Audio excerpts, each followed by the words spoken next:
प्रथम अध्याय जो अष्टांग संहिता का है वही सबसे मुख्य है। उसमें गीता का सारा सार आ गया है और आपको क्या करना है जिससे कि आपको ज्ञान मिलेगा पूरा पूरा उसी में आ गया है। इसमें लगभग 20 श्लोक था। 20 श्लोक में 2-3 को शायद छोड़कर बाकी सब जो खास है वो तो हमने अब तक कह दिया है। अब दूसरे में थोड़ा सा हमने उसमें से चुन कर आपको कहा गया। उसमें सुनते ही जनक जी का आत्मज्ञान आ गया, पहुंच गए मंजिल और अपने ही अनुभव का वर्णन किए। अब तीसरे अध्याय में अष्टावक्र जी थोड़ा सा जो इतनी पक्व अधिकारी नहीं है, जो एक बार सुनने से ही जिनका आत्मज्ञान नहीं हो पाई, उन लोगों के लिए किस किस आशा को छोड़ना है, कौन कौन सी हमारी भूलें हैं, गलती हैं जिससे हमको आत्मज्ञान नहीं मिल रहा है, वो बताएंगे, जिससे कि हम फिर सुनकर आत्मज्ञान पर हम पहुंच जाएं। अष्टावक्र कहते हैं अविनाशिनमात्मानम् एकं विज्ञाय तत्त्वतः तवात्मज्ञस्य धीरस्य कथमर्थार्जने रतिः।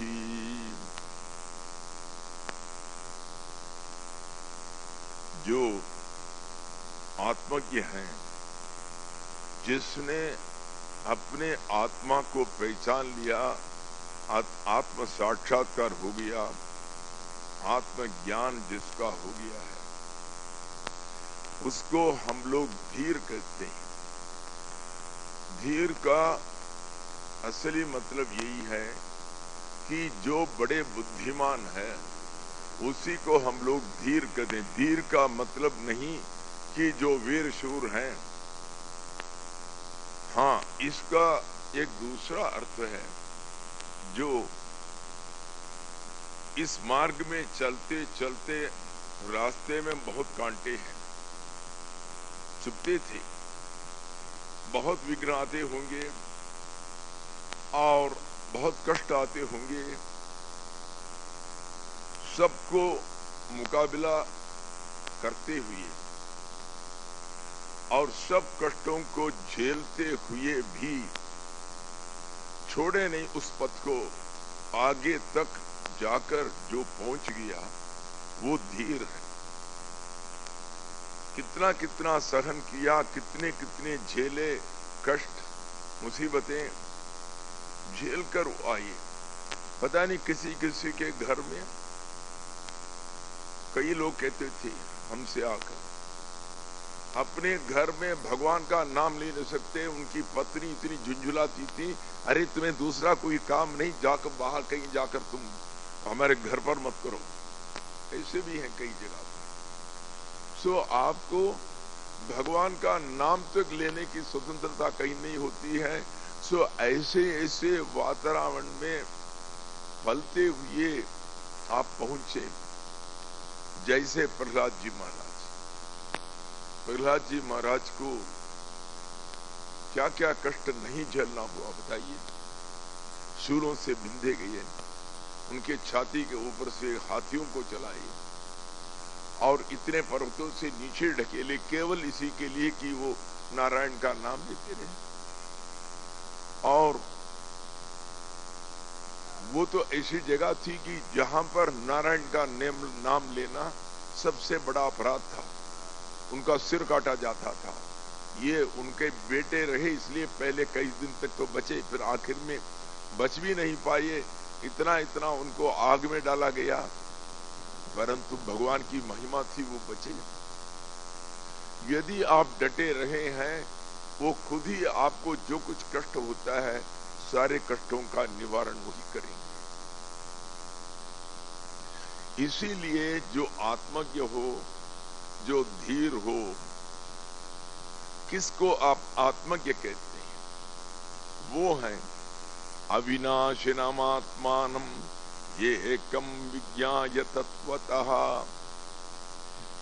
जिनको ये मालूम हो कि मेरा आत्मा दूसरा, इनका आत्मा दूसरा, आपका आत्मा दूसरा, ये नहीं समझने वाला। ये कम उसको मालूम है कि जैसे सारे बल्बों में एक ही बिजली चलती है, इसका बिजली दूसरा, उसकी बिजली दूसरी नहीं है, इसी तरह आत्मा एक है। परंतु मन और शरीर के संगठन की वजह से, जिसमें कई कई जन्मों का संस्कार भरा हुआ है, उसी की वजह से आप में और मेरे में बाहर से फर्क दिखाई पड़ते हैं। बाहर से फर्क इसीलिए दिखाई पड़ते हैं अपने अपने मन के संगठन के मुताबिक, मन की वासनाएं, मन के संस्कार जो जन्म जन्म से आया है, उस मन को निकालो, वासना चला गया, सबकी एक ही आत्मा, वही आत्मा सबके अंदर है, वो हमेशा प्रकाशमान है। और हम लोग क्यों आत्मज्ञान के लिए साधारण लोग क्यों प्रयत्न नहीं करते?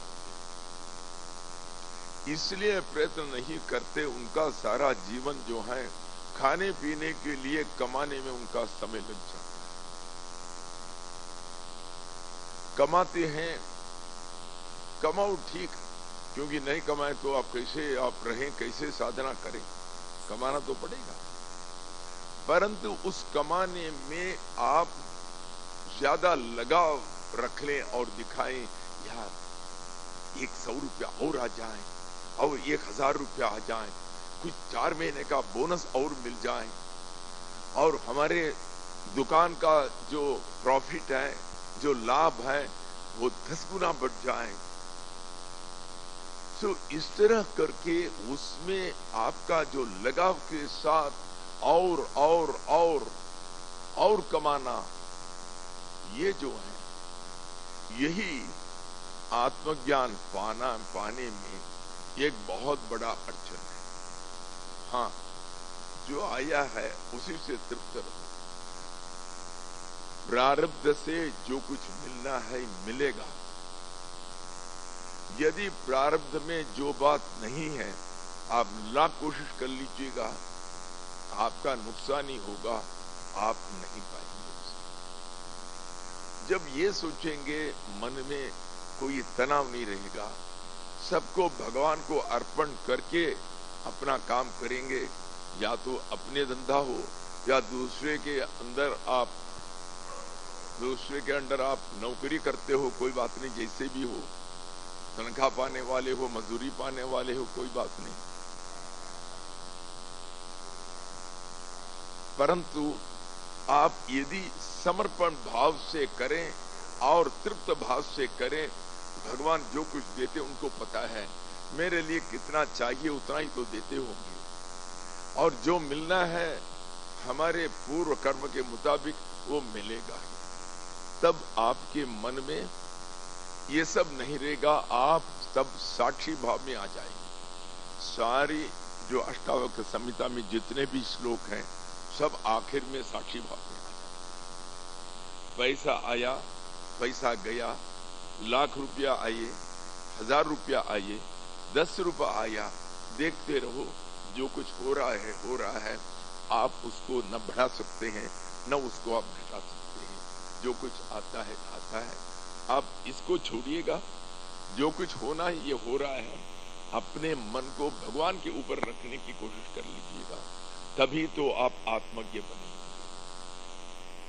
और हम लोग क्या सोचते हैं, नहीं मेरे लिए कुछ नहीं है, मेरा बेटा सुखी रहे, उनके लिए एक मकान रखो, उनके लिए एक दुकान रखो,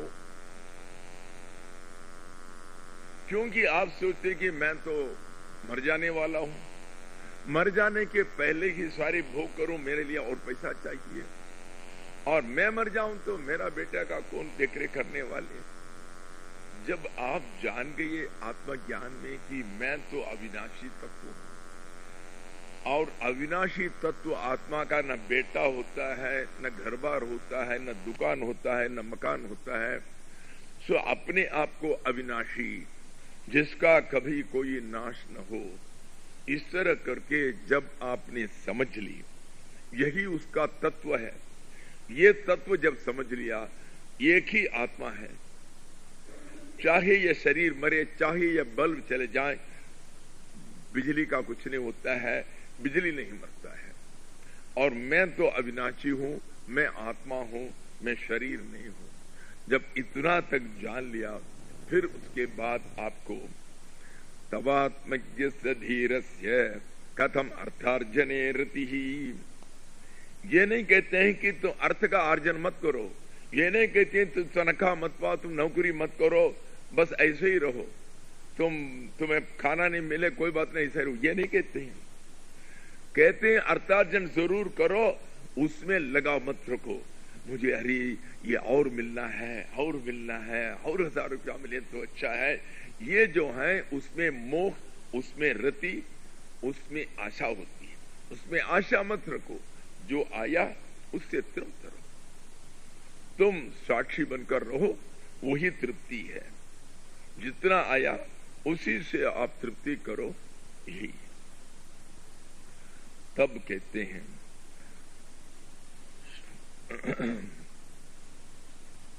सर्वभूतेषु चात्मानं सर्वभूतानि चात्मनि मुनेर्जानत आश्चर्यं ममत्वमनुवर्तते। जब आपने जान लिया सभी में एक ही आत्मा है, जब आप आत्मा को जान लिया, तब आपने क्या जाना? सर्वभूतेषु चात्मानं, जितने भी प्राणियां हैं यहां पर, जितने भी चैतन्य हैं, जितने भी प्राणियां हैं, चाहे जानवर हो, चाहे पक्षी हो, चाहे कीड़ा हो, चाहे मेरा पड़ोस का हो, जितने भी प्राणी हैं सभी में मैं ही हूं। एक ही चैतन्य है, एक ही आत्मा है, एक ही बिजली है सारे बल्ब में। जब आपने ये जान लिया, सभी में आप कैसे हुए? ये जैसे आप सपने में हो, सपने में आपने देखा कि 20-25 लोग, और इस 25 लोगों के अंदर जो चैतन्य काम करता है वो कहां से आया? बाहर से तो नहीं आ सकता, आप तो ताला देकर रखे, केवल आप अकेले हैं, आप ही से सब आया। उस सृष्टि का कर्ता आप हैं, और उस सृष्टि में आप ही सृष्टि करके उनके अंदर घुस गए। सारे जो लोग, जो 20 लोग आपके सपने में आए, सब जो चैतन्य के भाव से, कोई गाता है, कोई खाता है, कोई उठता है, कोई दौड़ता है, तो इन सबके अंदर जो चैतन्य है वो आप ही हैं। सो इसीलिए जो आत्मज्ञ हैं वो पहले ये जानते हैं कि एकात्म भाव, एक ही आत्मा है, सारे भूतों में कुछ भी हो, पशु पक्षी हो, सब में वही विद्यमान है। सर्वभूतेषु चात्मानं सर्वभूतानि चात्मनि। दूसरा वो जानते हैं मेरे आत्मा के अंदर ही सारी दुनिया है, सारे प्राणियां हैं, कोई बाहर नहीं है। सपने में आप देख रहे हैं बहुत बड़ा सा जंगल बाहर, और उसमें आप देख रहे हैं हाथियां, अपने दोस्त लोग, भील लोग, सब आप देख रहे हैं। ये सब क्या? आप जब सो रहे हैं, जो आपके बाहर ये सब आपके कमरे के अंदर बैठे हैं क्या ये सारी हाथियां? वहां तो घुस नहीं पाएंगे। फिर ये सब आपके दिमाग के अंदर ही चल रहा है, ये तो आपका मन का खेल, ये सारी सपना जो है बाहर नहीं अंदर ही है। यही सच्ची बात है।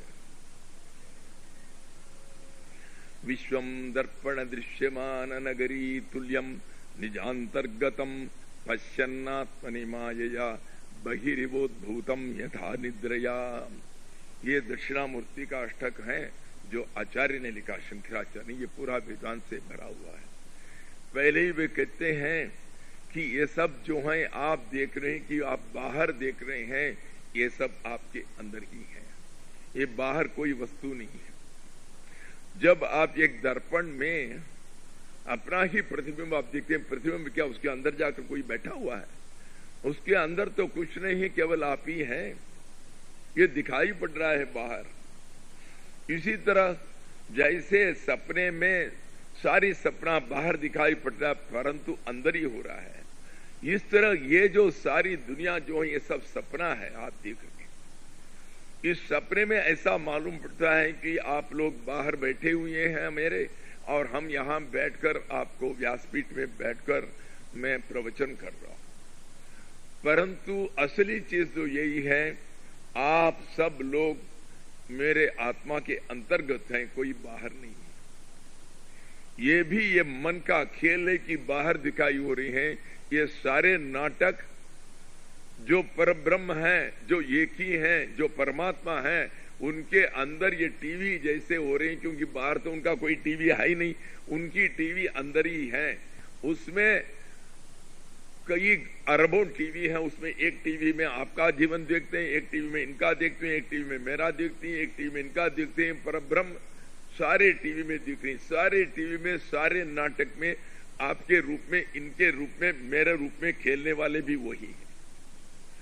वही टीवी के ड्रामा में खेलते हैं, उस ड्रामा को खुद ही बैठकर देखते हैं।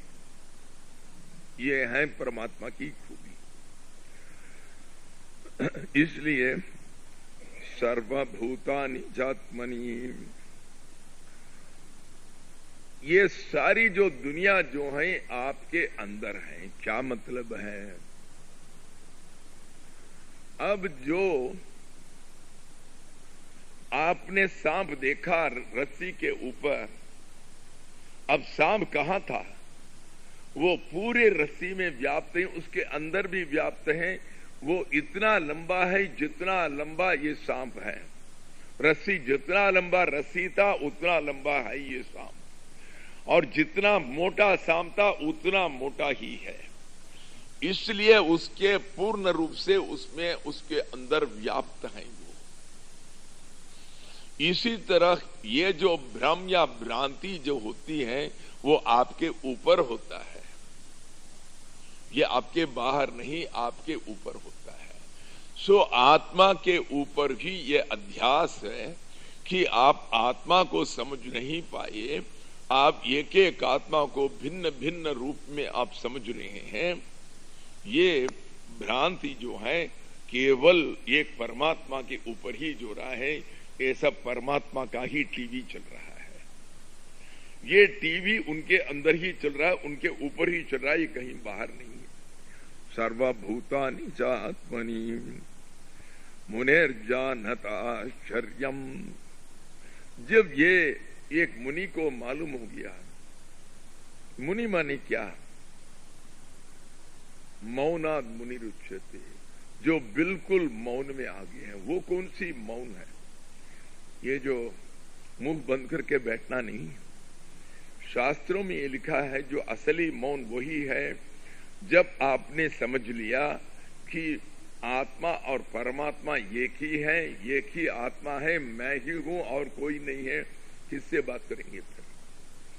आप एक महामौन में रहेंगे, महाशून्य में रहेंगे, चैतन्य भरित शून्य, ये रिक्त शून्य नहीं है। और ऐसे शून्यता में आप रहेंगे, इसीलिए आप मुनि हैं। मौनाद मुनिरुच्यते। और जिस मुनि ने आत्मज्ञान पा लिया, उसको तो ये मालूम है मैं ही सारे भूतों में है, और सारी भूत, सारी विश्व और जगत मेरे अंदर ही है। ये तो ब्रह्म है मेरे अंदर, मैं तो अकेला हूं। इतने होने के बावजूद भी जब आप जाने हैं ये कोई वस्तुतः कोई चीज है ही नहीं, यहाँ न टेबल है, यहाँ न माइक है, न आप हैं, यहाँ कोई नहीं है, ये सब केवल भ्रम मात्र हैं, केवल मैं हूं, केवल एक ही आत्मा है। तब मेरे अंदर कौन सी ममता आएगी? ये कुर्सी मेरा है, ये माइक मेरा है, ये मेरे चचेरे भाई हैं, वो मेरे ससुर हैं, ये मेरे पिताजी हैं। ऐसी ममता कहां से आएगी? जब आप ही हैं, जब कोई दूसरी चीज ही नहीं है, जब ममता नहीं आएगी। मुनेर्जानत आश्चर्यम ममत्वमनुवर्तते। और यही आश्चर्य की बात है, कई लोग कहते हैं कि मैं पहुंच गया हूं।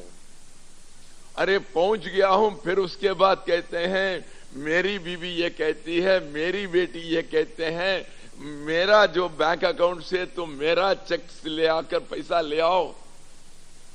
देखिए, कहते हैं कि यही आश्चर्य है, जिसने पहचान लिया, जो वहां पहुंच गया, तब तो उनको किसी में ममता नहीं होना चाहिए।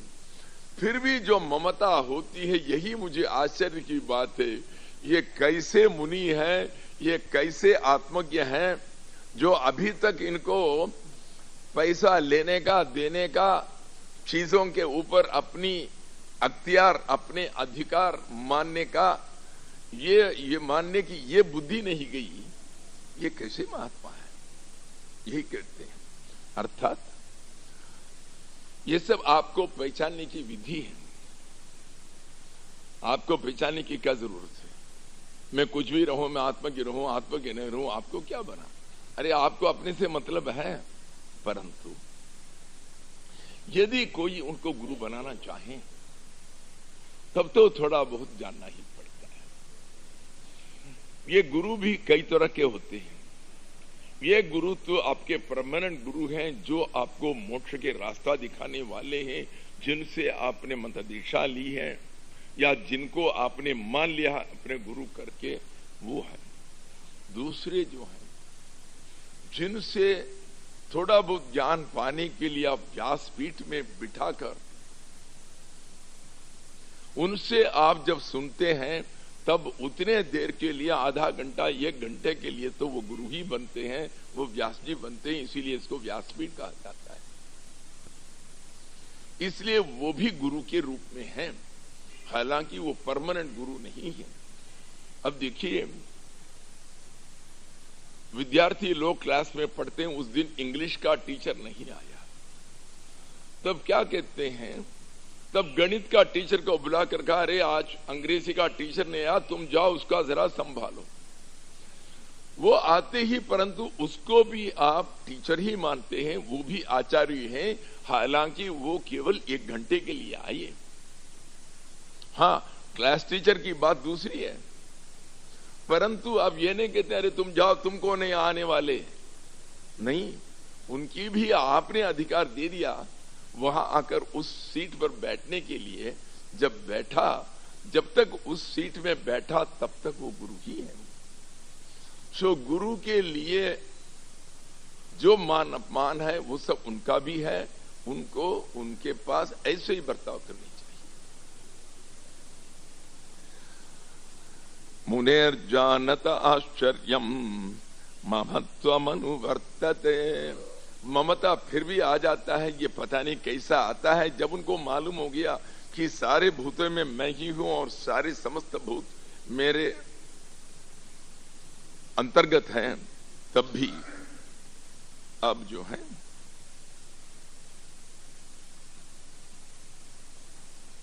धीरस्तु भोज्यमानोपि पीड्यमानोपि सर्वदा आत्मानं केवलं पश्यन् न तुष्यति न कुप्यति।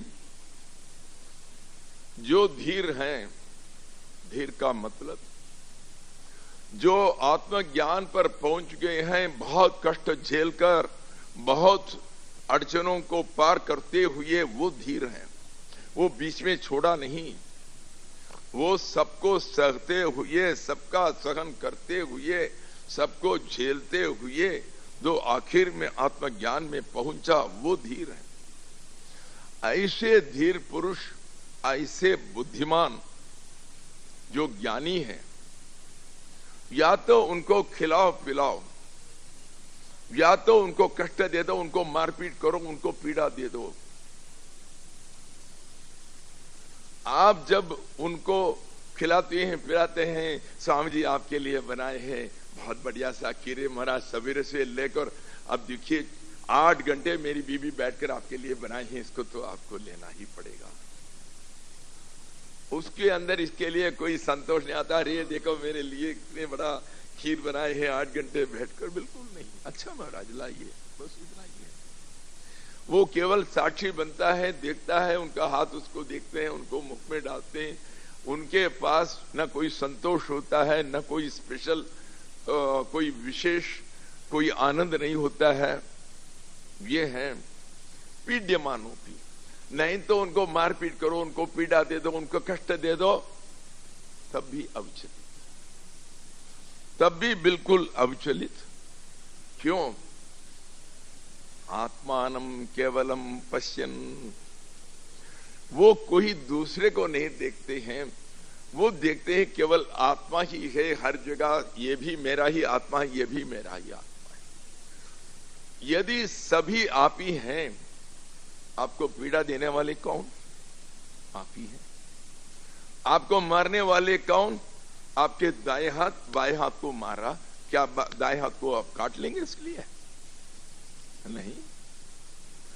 आप खाना खाते वक्त आपके जीभ को आपका दांत काटा, सारी दांत को उखाड़ कर फेंक देंगे। हाँ, तुम्हें क्या गुस्ताखी है? अरे ये भी तो तुम्हारा है, वो भी तो तुम्हारा है। इस तरह करके जब आप ही वो बने, आप जाकर उसको माला डालें, आप उसको गुलाब जामुन खिलाएं, अरे महाराज आपके बड़े कृतज्ञ हैं, आपने बहुत बड़ी की, किसको कह रहे हो? कौन है आपको खिलाने वाले? आप ही तो हैं।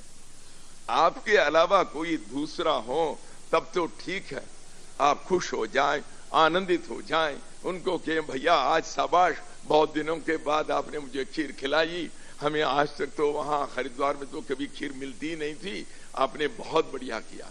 अब किसको बोलेंगे? खिलाने वाले आप, बनाने वाले आप, खाने वाले आप। भोजनम भोक्ता, ये दोनों शब्द आते हैं भगवान के नाम में, सहस्त्र नाम में। वो खुद ही भोजन है, उसको भोजन को खाने वाले भी वही हैं और खिलाने वाले भी तो वही हैं। इसीलिए आत्मानम केवलम। इसी तरह आपको जो पीड़ा देने वाले वो आप ही हैं, आपको कष्ट देने वाले, मारपीट करने वाले आप ही हैं। मारपीट करने वाले ही आपको खिलाया, खिलाने वाला ही आपको मारपीट का। ये दूसरा कहां होता है? एक स्वामी जी एक आश्रम में रहे, स्वामी जी आश्रम में रहे, एक दिन बाहर गए, कुछ डकैती लोग आए, ऐ तुम्हारे पास जो पैसा है वापस करो। देखो भैया मेरे पास कुछ नहीं है, देखो एक ऊपर का कपड़ा है, उधर नीचे का कपड़ा है और एक लंगोटी, 3 ही चीज है, मेरे पास कोई पैसा नहीं, तुम देखो। अरे सवेरे सवेरे क्या निकला भोनी, कुछ एक पैसा नहीं है, कहा 4-5 मारा, बेहोश होकर नीचे गिर पड़ा, चल पड़े। आधा घंटे के बाद जब वापस नहीं आए, इनके गुरु भाई आश्रम से निकले, इनको ढूंढते ढूंढते आया, देखा नीचे बेहोश पड़े। अरे वो कहीं से पानी लाया, छिड़का, कहीं से थोड़ा सा अपने आश्रम से दूध लाया, गरम दूध, उनको अपने सर पर रखा, उनको दूध पिलाने लगे। थोड़ा सा आंख उठाकर देखा, तब इसने सोचा पता नहीं नीचे काफी देर तक गिरे, बेहोश पड़े, इनको सारी होश है कि नहीं, याद सब है कि नहीं पता नहीं है। इसलिए उन्होंने पूछा, भैया तुम मुझे पहचानते हो? हाँ हाँ बिल्कुल पहचानते हो, तुम्हें तो आकर अभी मुझे मार कर गया, अब आकर तुम दूध पिलाते हो। से डर गई, अभी पुलिस आ रही है, कहीं इनको ना पकड़े। वो जो बोल रहे हैं वो बिल्कुल उच्च कोटि के ज्ञान के तौर से उस तरह से बोल रहे हैं।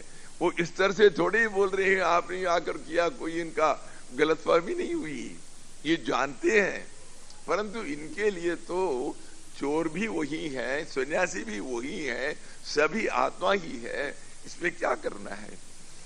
आत्मानं केवलम पश्यन् न तुष्यति न कुप्यति। देखिए कुछ भी हो, उनके ऊपर कोई भी अन्याय हो जाए, उनका न संतोष होता है, न कोई क्रोध होता है, न कोई कोप होता है।